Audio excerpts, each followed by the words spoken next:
This is CBN NewsWatch. And it is Wednesday, June 16, 2021. Thank you so much for joining us. I'm Ephraim Graham. Ahead today, President Joe Biden meeting with Russian leader Vladimir Putin. We're going to tell you what's on the table and how analysts believe the U.S. should deal with Russia. Israel taking action against Hamas after the terrorist group launches arson balloons during an annual national celebration. We're going to bring you the story from Jerusalem. Is there a new censorship against conservatives and Christians? One leading liberal scholar says yes. We're going to hear why he believes that to be the case and how he says people can fight it. And she won a scholarship to college, but instead of accepting it, she surprised the audience at her graduation with an unexpected request. We'll tell you what she asked for and more. That is ahead on this edition of CBN NewsWatch. I want to begin this half hour with a much anticipated meeting between President Biden and Putin. The two are meeting in Switzerland, and it comes on the heels of several ransomware attacks in the United States, some of them tracked back to hackers in Russia. CBN White House correspondent Eric Phillips has the story. Officials say the president prepared intensely for his meeting with Putin, not at all underestimating his political foe, as he headed into the summit, which is expected to last some 4 to 5 hours. He's bright, he's tough. In the hours leading up to his meeting with Vladimir Putin, President Biden called the Russian president a worthy adversary, one with whom he hoped to find some common ground. But he also said he's clear-eyed in his expectations. I'd verify first and then trust. It's not about, trusting. It's about agreeing. During his week overseas, the president has met with a number of leaders at the G7, NATO, and with those in the European Union. But his last scheduled meeting was the most anticipated, that with Putin. Every world leader here as a member of NATO that spoke today, and most of them mentioned it, thanked me for meeting with Putin now. In fact, leaders at NATO put up a united front against autocratic leaders ahead of Biden's face-to-face meeting with Putin. For his part, Biden has a full agenda going into the summit, including Russian meddling in U.S. elections, human rights concerns, the military threat to Ukraine, and cyber attacks from Russia-based gangs against American businesses and government entities. Michael O'Hanlon with the Brookings Institution says Biden must take a hard line on the ransomware attacks. We should be tough.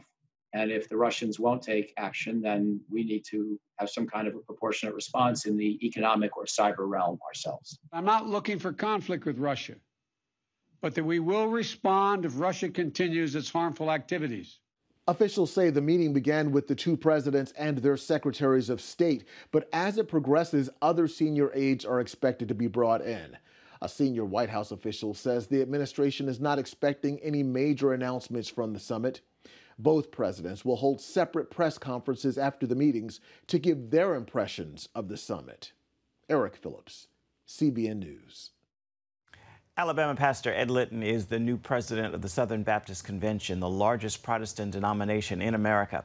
Linton prevailed against Georgia pastor Mike Stone, winning about 52% of the votes. He is known for promoting racial reconciliation and dealing compassionately with sexual abuse victims. Described as a man of character and integrity, many say he is a bridge builder and would be pivotal in working to fix racial divides in the church. 15,000 delegates were in attendance at this year's Southern Baptist Convention, the largest in at least 25 years. Turning overseas now to Israel, where Israeli fighter jets struck Hamas targets inside Gaza Tuesday after the terror group launched dozens of incendiary weapons into southern Israel. As Chris Mitchell now reports from Jerusalem, the strikes are the first since the end of last month's war between Hamas and Israel. This video shows Hamas terrorists arming arson balloons aimed at southern Israel and designed to create havoc and destroy crops inside Israel. The balloons ignited over 25 fires, and this map shows the number of fires set in 2021.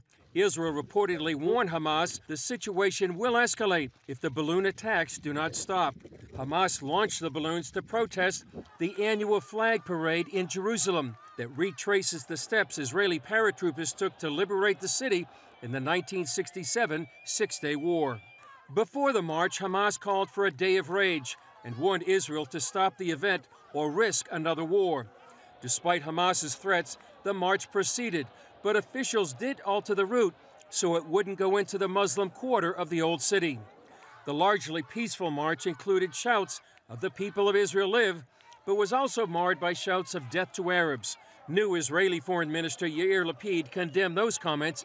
As a response to the arson balloons, Israeli planes hit Hamas military targets and said it held it responsible for everything that happens inside the Gaza Strip.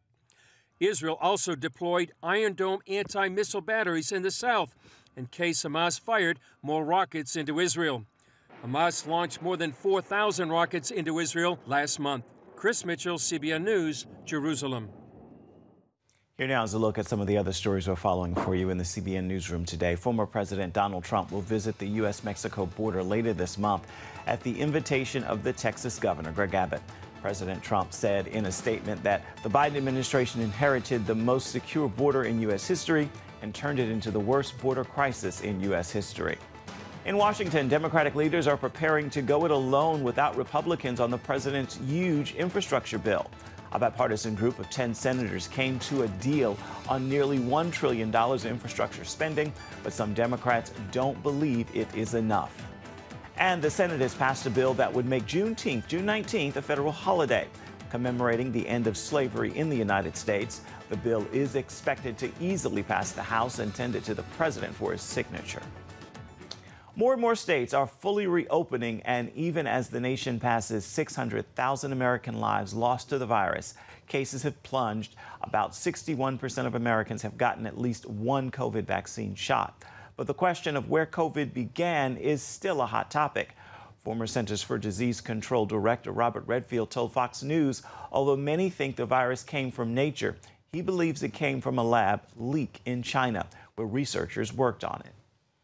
There's an alternative hypothesis that it went from a bat virus, got into a laboratory, where in the laboratory it was taught, educated, it evolved so that it became a virus that could efficiently transmit human to human.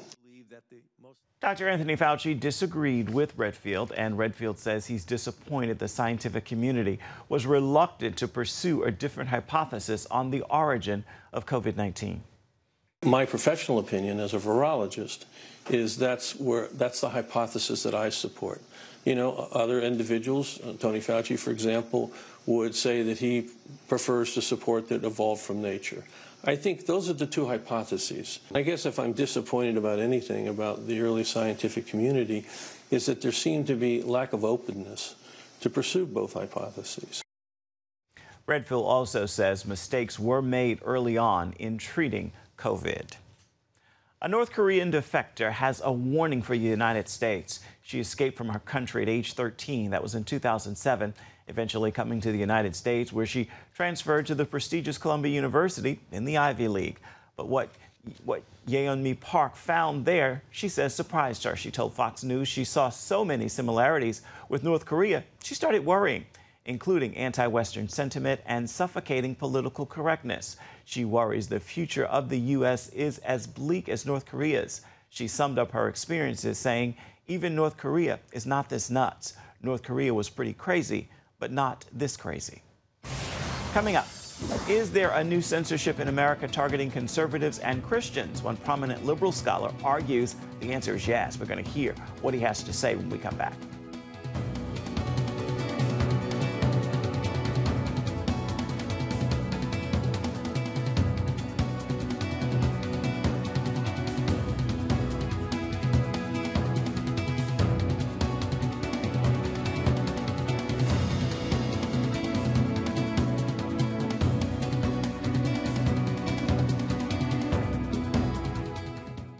If you're tired and exhausted all day, you can't think clearly, and you really just need a cup or even a pot of coffee to get through your day, then join me, Dr. Josh Axe, for this new series where I'm going to teach you how to transform your diet and use essential oils and supplements to get a better night's sleep. Wake up to your best life. Call 1-800-700-7000 to get your free DVD or booklet of Protect Your Sleep today.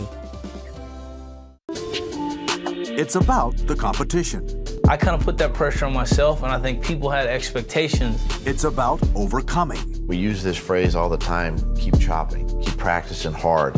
It's about going the distance. I think as a father, it's my job, to lead. Just be the best husband and father I can be.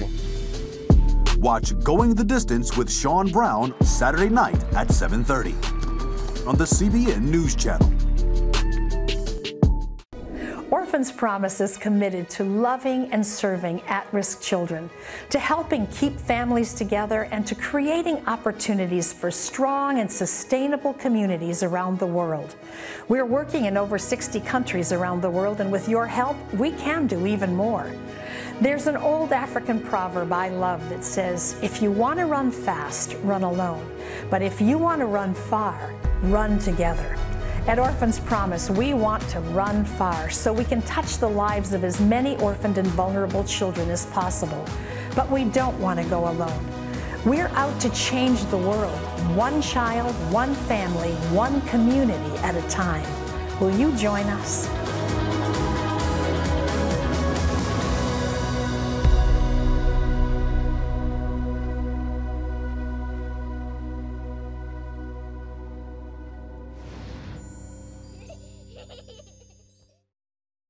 Download the CBN News app. One place for all of your news. Breaking news alerts. Watch CBN News Channel live. CBN News, because truth matters. Get the CBN News app today. In the 1950s, Senator Joseph McCarthy held congressional hearings exposing communists in Hollywood and the government. Is a similar move now underway to silence Christian and conservative speech? And if so, who's behind this new censorship? And what can be done to stop it? Gary Lane brings us a look at what one expert is saying about those questions. From a sitting U.S. president to average Americans voicing their opinions about COVID-19 origins, masking, and vaccines. It seems if you share an opinion that doesn't support a progressive narrative, you'll be censored, maybe even banned from social media platforms. The Nazis burned books. Lenin, Stalin, and Mao silenced those who expressed views in opposition to the government. Is this new censorship reminiscent of those one-party totalitarian states? Former Harvard law professor and legal analyst Alan Dershowitz is author of the book, The Case Against the New Censorship, Protecting Free Speech from Big Tech, Progressives, and Universities. It has this in common. The people who burned the books in Nazi Germany were students. The people who advocated communism in Lenin and Stalin's Russia were students. The millennials today are on the forefront of censorship. They think they have the truth, and they don't need dissent. They don't need due process. Why bother with dissenting views or free speech if they know what the truth is? We're not in Nazi Germany. We're not in Stalin's Russia. But we are getting close to situations where non-government officials, and that's what's so dangerous, non-government officials, Twitter, Facebook, and YouTube, are determining what we can hear, what we can say. The First Amendment has two aspects, the right of the speaker to speak, but the right of the audience to listen. Dershowitz, a constitutional law expert, says the American audience is being deprived of listening to divergent views.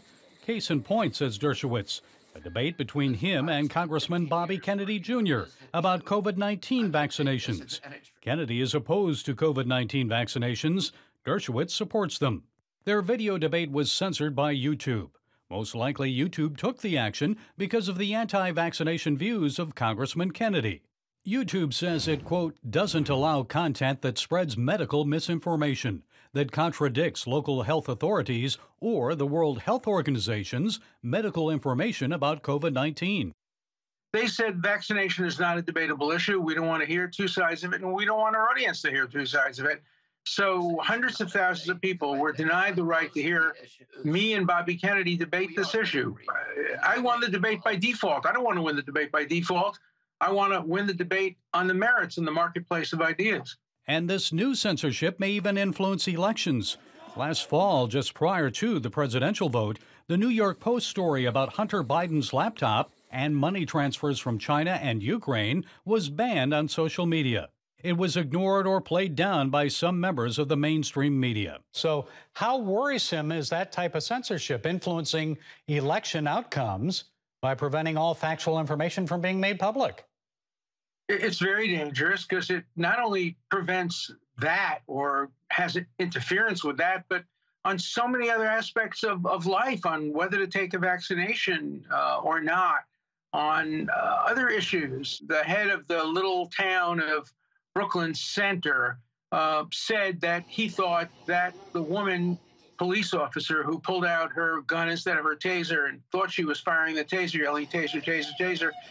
When she was indicted for manslaughter, the town guy said she ought to be given due process, and he was immediately fired for calling for a constitutional right, due process for every citizen. You get fired, and there were threats, and if they didn't fire him, there would be all kinds of repercussions. That's the problem that's going on in America today. And it's not only big tech. Colleges and universities are also censoring speech.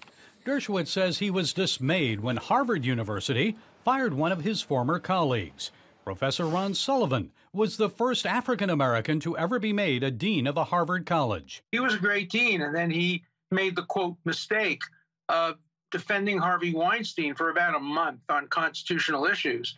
And the students in his college said they felt unsafe. They didn't feel unsafe when a year earlier he defended somebody accused of a double murder, but they felt unsafe because he was representing somebody who they didn't like and who had been accused of sexual misconduct. So he got fired by Harvard University for who he represented. If John Adams had been a professor at Harvard back in 1771, he'd have been fired, I guess, for representing the Boston Massacre soldiers. And Abraham Lincoln would have been fired because he represented some disreputable characters, and great people in America have represented awful people. So what can be done to reverse this trend? Is it too late? Well, it's not too late. We write books, as I do. We have talk shows like you do. And we try to appeal directly to the American public. Then we go to the Supreme Court. We have legislation which could restrict the ability of social media to take advantage of Section 230, which exempts them from lawsuits if they continue to censor speech. So a lot of things we can do. We haven't lost this battle, and it's part of a bigger war. And look, I lived through McCarthyism as a student in college. We overcame that. I think we'll overcome this. Gary Lane, CBN News. Still ahead, he's a worship leader most famous for his anthems, and he's got a new project to share. We're sitting down with Todd Delaney. He's coming up next, right here on CBN NewsWatch.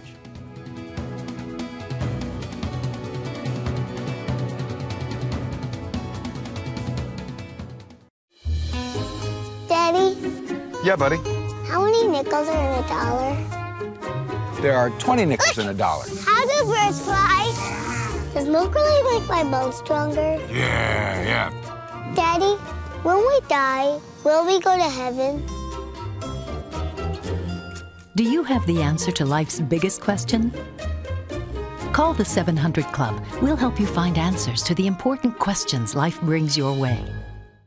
Watch breaking news, in-depth exclusive stories and programs from health to entertainment you won't find anywhere else. The CBN News Channel, a perspective you can trust. Enjoy credible news reporting from around the world. Discover inspiring programs and stories of hope, all in one place from a Christian perspective. The CBN News Channel, a perspective you can trust. To watch the CBN News Channel, download the app or visit cbnnewschannel.com.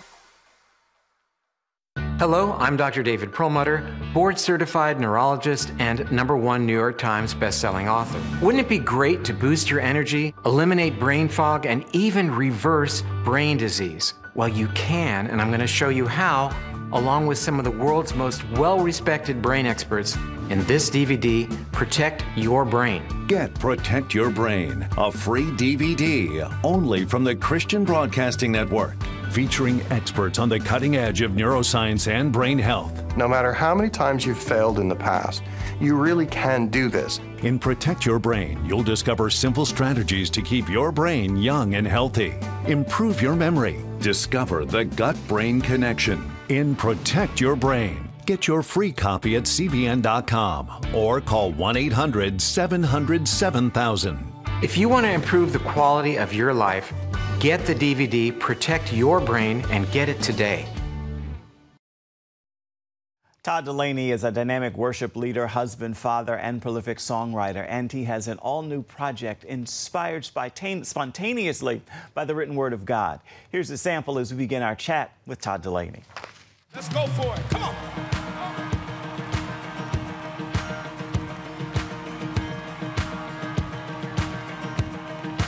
How long has this project been in the works for you? Too long. Ephraim, too long. We summon you, Holy Spirit. Tell them, come a little close. What happened was we recorded this project, Anthems and Glory, in 2019, the end of 2019.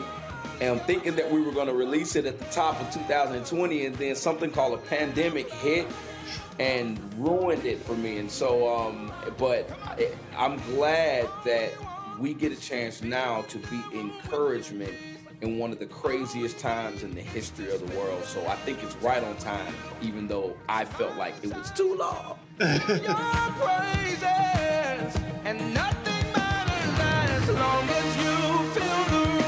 Tell me about the process. There's a lot to happen to make that spontaneity happen. So tell me about the process. That's right. So we produce the songs, right? And then we look for the moments. That's what I tell my team. And so we don't want to miss moments or even try to bypass them, go quickly through them. And so we've become really, really strong at maximizing moments on stage. I think one of your signatures has been over the years for you rendering anthems that churches sing over and over and over again. Is that intentional? How does that happen? Absolutely. That's a that's something that when I used to play baseball, I used to go to like nightclubs or like the beach where they would be singing these songs and everybody would be singing on one accord. And so I said, if we could get that kind of unity in the church, it's a beautiful thing. And so I fell in love with it there, brought that model over here. And when I started writing songs, I said, I want to write songs that are contagious and that people can't stop singing. I feel good about it. Let me see you clap now. Nice. What's this last year or so been like for you personally? I know it's been rough for our world to watch things unfold racially, politically, health. It's been a pretty amazing year for me because it challenged me to become better. It challenged me to become more, and I'm a better man than I've ever been right now. Like I'm the best version of myself right now. And the pandemic brought that out of me. The racial tension brought that out of me. Because it forced me to have to deal with different things in myself that I probably would have never dealt with had it not been for the adversity that we faced as a world. I said power flowing, so we only want to be where you are. Breakthrough flowing, so we only want to be where you are. In case you don't know his story, Todd Delaney walked away from a professional career in baseball to become a recording artist, lifting up praises to God. His new project is called Anthems and Glory. It's available right now. And for more uplifting entertainment news, be sure to check out Studio 5 this evening. You can catch it on the new CBN News Channel at 8:30 Eastern Standard Time. Coming up, she won a scholarship to college, but then at her graduation, this Christian student shocked the audience with a surprise request. We'll tell you what she asked for when we come back. Stay with us.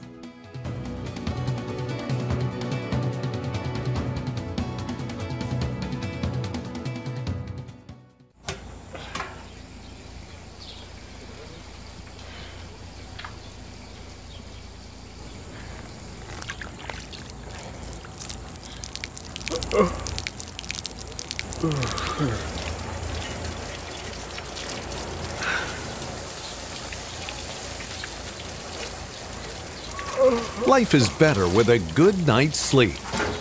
Get your free DVD or booklet of Protect Your Sleep. as the world watches from the outside. It's a big diplomatic tug-of-war here in the Middle East. Go inside the story with Jerusalem Dateline. Israeli archaeologists are talking about a discovery that could change the thinking about the Temple Mount. Join CBN Jerusalem Bureau Chief Chris Mitchell and get the biblical perspective on the events shaping the world. What starts in Israel then ends up going to other places. Watch Jerusalem Dateline Friday night at 8:30 on the CBN News Channel. Life. It's meant to be lived fully. Jesus said it. I came to give you life. Life to the fullest. Life in your family. Life in your finances. Life in your body, mind, and spirit. Life in your everyday.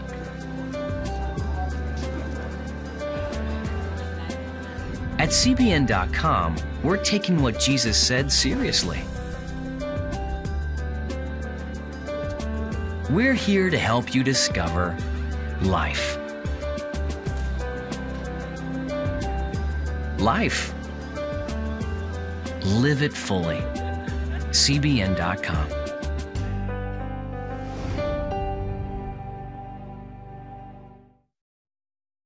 Watch breaking news, in-depth exclusive stories and programs from health to entertainment you won't find anywhere else. The CBN News Channel, a perspective you can trust. Enjoy credible news reporting from around the world. Discover inspiring programs and stories of hope, all in one place from a Christian perspective. The CBN News Channel, a perspective you can trust. To watch the CBN News Channel, download the app or visit cbnnewschannel.com. Get your daily quick start from CBN News. A quick read on the important news of the day delivered right to your inbox. Stay current on breaking news, politics, and entertainment. Go to quickstart.news and subscribe today. And finally, this half hour, a heartwarming story you may have missed in the news. In Fitchburg, Massachusetts, a graduating high school senior wowed the crowd by asking school officials to give her scholarship to another student. Verditetta won the $40,000 General Excellence Scholarship. She said her Christian faith and her mother, who graduated from a community college as an adult, are her inspirations leading to the surprise announcement. I would be so very grateful if administration would consider giving the General Excellence Scholarship to someone who's going into community college. Tetta came to the U.S. from Ghana as a child. Now she is headed to Harvard and says she is confident other scholarships will cover her expenses when she gets there. Time now for your Wednesday word, and today's word is patience. Know this, patience is a gift that brings you peace in moments of waiting. Whether you're waiting on God or waiting on people, patience makes waiting easier. It's a great day to extend patience to others, and in doing so, you open the door of grace to have that patience extended right back to you. Please be patient with me. God is not through with me yet. That is going to do it for this edition of CBN NewsWatch. You can always find more of our programs on the CBN News Channel. You can find them there at any time, as well as online at cbnnews.com. We'd love to know what you think about the stories you've seen here today. You can email us. The address right there on your screen, newswatch@cbn.com. And of course, you can reach out and touch us on Facebook, Twitter, and Instagram. We'll see you back here tomorrow.